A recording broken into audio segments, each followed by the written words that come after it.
네, 이제 그 다음으로 우리 육수를 붙일 차례예요. 육수라는 거는 글자처럼 그 6가지 짐승의 이름을 얘기를 합니다. 근데 이제 그 6가지 육수를 육신이라고도 얘기하고요. 그래서 이 6가지는 청룡, 주작, 구진, 등사, 백호, 현무입니다. 이 이름들도 좀 다른 술수에서 좀 들어본 이름이죠. 예. 그래서 이 각각의 그 짐승이라고 하긴 좀 그렇고 이런 신들의 어떤 특징, 성질 이런 것들을 그 효에 이제 응용을 해서 어떤 뭐 질문에 대해서 답을 풀어낼 때 그 어떤 효 옆에 백호가 붙으면 아 이거는 이제 백호라는 어떤 성질을 가진 무엇이다라고 백호는 좀 살성이 있고 좀 뭐 잔인하고 좀 뭐 살생 다치는 거 이런 것들을 의미를 하잖아요. 그러니까 그런 것들을 그 사안에다가 질문에다가 적용을 해서 답을 좀 더 그 구체적인 답으로 이끌어낼 수 있게 응용하도록 만든 겁니다. 그래서 각 효마다에 이제 하나씩이 붙게 돼요. 그래서 그 붙은 거에 대한 어떤 그 이제 효의 성질을 가지게 되는 거죠. 그래서 이 육수를 찾을 때는 그 점괘를 얻은 일진의 천간을 기준으로 해서 각각의 6효에 배치하게 됩니다. 그래서 우리 궤반 맨 위에다가 그 점친 날, 뭐 정미월, 갑인일 뭐 이렇게 쓰고 시작하잖아요. 그래서 이 일진 중에서 천간 을 보고 이 육수의 규칙이 시작이 됩니다. 그래서 일진의 천간이 갑이나 을이면 청룡이 기준이 되고 왜냐하면 갑이나 을은 목성이기 때문에 목의 기운을 가진 청룡이 기준이 돼서 시작이 된다라고 얘기하고요. 또 병이나 정일이면 병인일이나 또 뭐 정사일이나 뭐 이런 식으로 병이나 정일이면 이거는 기운이 화이기 때문에 화의 기운을 가진 주작이 기준이 되고 자 무토는 구진, 기일은 등사, 경신일은 금성이니까 백호, 임계일은 현무. 그래서 각각의 이 가진 오행의 특성을 바로 대입을 해서 생각을 하시면 돼요. 백호는 이런 금의 기운을 강하게 가졌구나. 현무는 수의 기운을 강하게 가졌구나. 그래서 표시할 때는 요 약자로 한자씩만 청주. 근데 우린 또 한문으로 이왕이면 한문으로 써주면 좋고요. 근데 또 빨리 쓰다 보면 한문으로 쓰기가 너무 오래 걸려서 그냥 한글로 써주게 돼요. 그래서 보통 청주, 구사, 백현, 등사 다 앞글자 청룡주작 하는데 등사만 여기 청주, 구등 하지 않고 구사, 백현 이렇게 하죠. 그래서 이것만 외워두시면 돼요. 청주, 구사, 백현, 청주, 구사, 백현 이것만 외워서 그 시작하는 기준점만 찾아서 차례대로 청주, 구사, 백현 붙여주면 되니까요. 그래서 그 일진이 되는 거를 봐서 아까 뭐 갑이는 청룡이 기준이고 뭐 임계는 현무가 기준이고 했는데 그 기준하는 거서부터 무조건 순서는 항상 똑같아요. 청주, 구사, 백현 순서로 밑에서부터 이렇게 청주, 구사, 백현 이렇게 붙여가면 되고 그 점친 날이 뭐 임자일이어서 임수가 기준이 되면 임은 아까 수 기운이니까 현무가 기준이 된다 그랬죠. 그러면 이 청주, 구사, 백현 이게 계속 순환이 되는데 그럼 이제 현무를 시작으로 해서 청주, 구사, 백현에서 현을 여기다 먼저 쓰고 또 계속 이어서 청주, 구사, 백현 이렇게 써주고 그래서 뭐 이거는 순서가 안 변하니까 그 일진의 천간에 따라서 처음 시작하는 것만 정해주고 그 다음은 청주, 구사, 백현 순서로 반복해서 붙이고요. 자, 우리 개반에다가 한번 붙여볼까요? 그러면 우리 지금 정미월 경인일 점이기 때문에 일진의 천간이 경금이에요. 그러면 아까 일진의 천간이 경이나 신이면 백호를 기준으로 한다 그랬죠. 그러면 청주구사 백현 중에서 일단 백을 먼저 쓰고 그 다음에 계속 이어서 청주구사 백현, 청주구사 백현, 청주구사 이런 식으로 청주구사 백현만 돌려가면서 계속 쓰면 되고요. 뭐 시작이 다른 거 청주구사 여기가 만약에 그냥 주작을 써야 됐다 그러면 청주구사 백현 또 계속 청주구사 백현 청 이렇게 돌아가면서 그냥 써주면 돼요. 그래서 지금 이렇게 지금 우리 납갑 붙이고 그 다음에 이건 육친 붙인 거죠. 그 다음에 그 옆에다가 붙인 게 육수. 그래서 우리 지금 육수 붙이는 거 했고 육수는 이 본꾀상의 요 줄에만 써주고요. 이런 데까지 다 붙일 필요는 없고 이제 나중에 이제 뭔가를 그 사안을 좀 응용할 때는 생각해 볼 수 있는데요. 이제 기본은 본꾀에서만 붙여주는 걸로 하고요. 그 다음에 붙일 거. 그 다음에는 이제 우리가 괘신이라는 걸 찾아서 써줍니다. 괘신.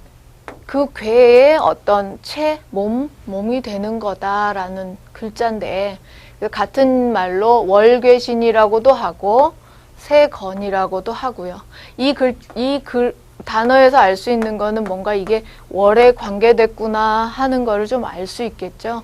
역시나 경방이 그 창안한 이론 중에 하나고요. 그 한 괘 전체, 아까 우리 괘반에서 그 괘반 작성한 그 괘 전체에 어떤 기운을 미치는 그런 거라고 이제 딱 규정을 짓는 거예요. 그래서 괘신이라는 것을 찾으면 이제 그 괘신이 만약에 뭐 유금이다 그러면 이 유금이라는 기운이 그 괘 전체, 괘반 전체에 골고루 좀 영향을 미치고 있구나라고 생각하고 해석을 하게 되는 거죠. 그래서 보통 뭐 그 상수역에서도 뭐 맹의의 사정괴, 12월괴 이런 데에서도 좀 얘기가 나오는데 우리 지금 육효에서 쓰이는 괘신법은 경방이 만든 괘신법이라고도 하고 또는 이제 원래 게 아니고 뭐 후에 변형됐다 그런 말들도 있는데요. 그래서 이제 괘신을 붙이려면 괘신을 붙이는 방법은 간단한 겁니다. 그래서 세요가 어떤지, 세요가 양인지 음인지를 봐서 세요가 양인지 음인지를 봐서 세요가 양요면 이들의 월권이 지배를 하고 세요가 음요면 이들의 월권이 지배를 한다라고 딱 규칙을 말해놨어요. 그래서 세요가 양요면 자축, 인묘, 진사 그래서 지지의 그 앞부분이 지배를 하고 세요가 음요면 오미신유, 수레 그래서 쥐지의 뒷부분이 지배를 하고요. 그래서 이제 그 세요를 보고 괘신을 붙이면 되겠죠. 그래서 세요가 양요인지 음요인지 먼저 찾고 그 다음에 이제 그 세요의 위치, 세요 위치에 해당하는 지지가 이 중에서 괘신이 됩니다. 그래서 세요가 양요면 초요부터 자축, 인묘, 진사 이렇게 세어가게 되고 세요가 사요의 위치에 있었다 그러면 자축, 인묘 네 번째 있는 이게 괘신이 되는 거죠. 묘가 괘신이 된다 하고 뽑아내는 거고. 자, 우리 그 괘반에다가 괘반에서 한번 찾아볼게요. 그래서 그 먼저 괘신을 찾으려면 세요가 여기 있어요. 세요가 양인지 음인지 세요가 음이죠.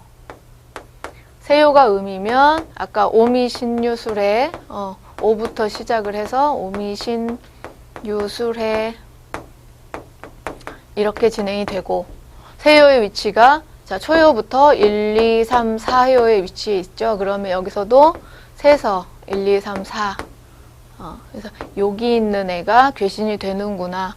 그러면 유금이 괴신이구나를 알았어요. 그러면 이제 괴신을 써주는 자리는 요 한쪽에, 한쪽에, 한가한 쪽에, 예. 이게 지금 그림 응요 바로 밑에 쓰라는 게 아니고요. 이제 이 괴반에서 약간 벗어난 한쪽에다가 괴신이라고 따로 써주고, 유금 써주고요. 그 다음에 이제 육친 붙여주고, 이 육친은 어디서 나왔었죠? 얘가 나고, 여기서 봐서 유금이 손이 된다라고 써주는 거예요. 그래서 괴신은 이렇게 좀 한쪽에다가 아래쪽에다가 괴신 이렇게 써주고, 이 유금이라는 기운이 이 괴반 전체에 다 영향을 준다라고 생각하고 해석을 해라, 뭐 그런 거예요. 근데 이제 실제로 그 괴신의 영향력이 그렇게 크지는 않아서요. 해석할 때 이렇게 주요 변수로 작용하지는 않습니다. 그래도 기본적으로 이제 괴반을 작성할 때 표시를 해줘야 될 부분이고요.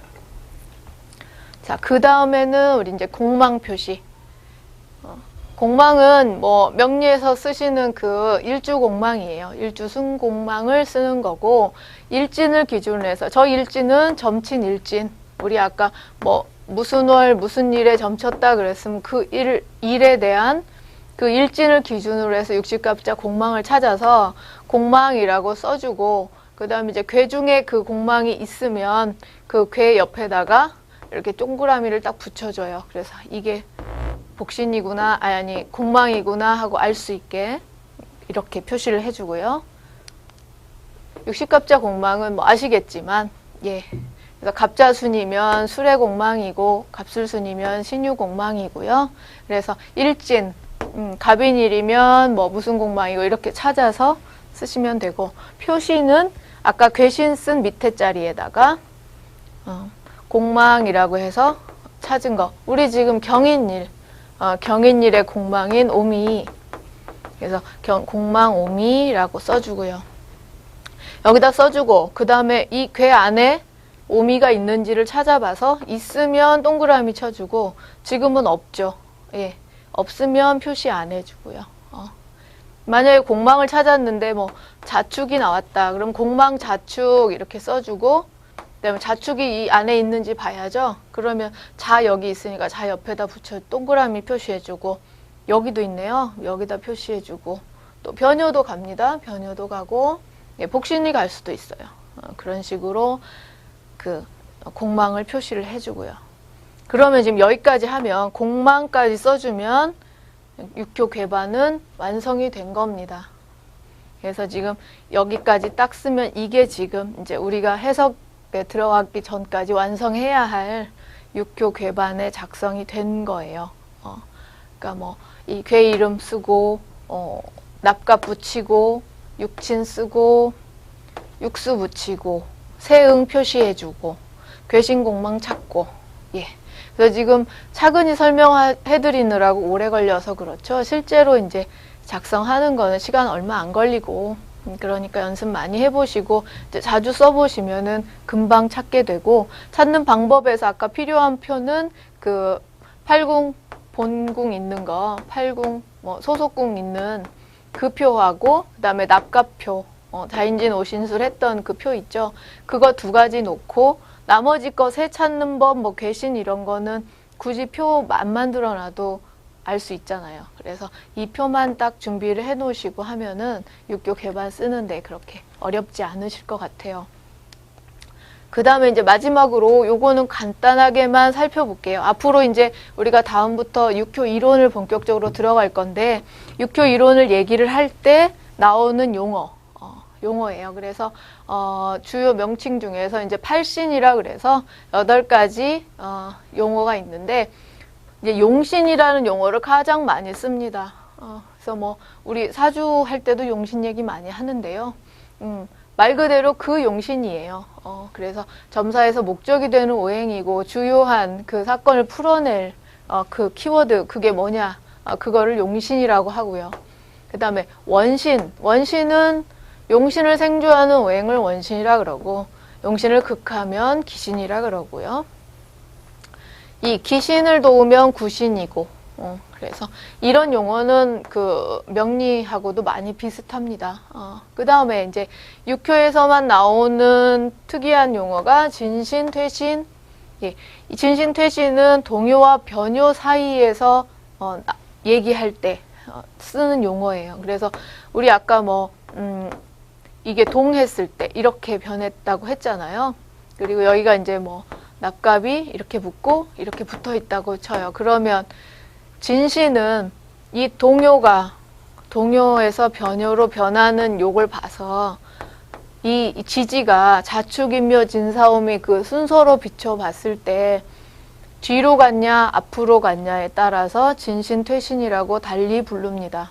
그래서 동요가 변요로 이렇게 움직였다 봤을 때 자축인묘 진사오미 그 순서에 맞게 자축인묘 진사오미 순서로 갔으면 전진한 거고, 자축인묘 진사오미 순서랑 반대로 갔으면 후퇴한 거니까 퇴신이고요.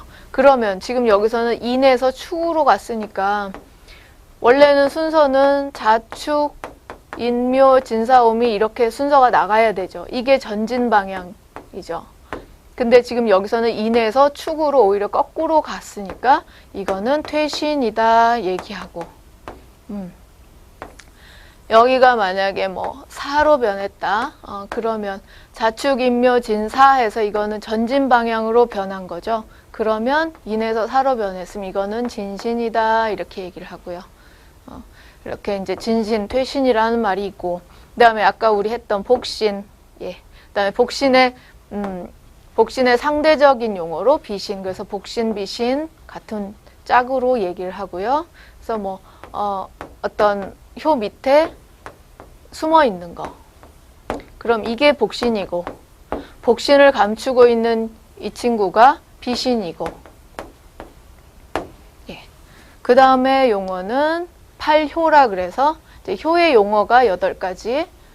세효, 응효 아까 얘기했었죠. 세효, 응효. 나를 표시하는 거, 주인의 자리가 세효, 상대적인 거 응효.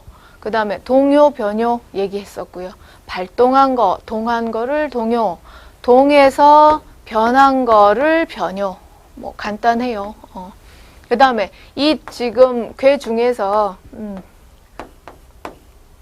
이렇게 동했다 그러면 얘네는 지금 표시 있는 얘네는 동요고, 나머지 이 친구는 뭐냐면 이 동요에 상대적으로 얘기하는 얘는 정효라고 합니다.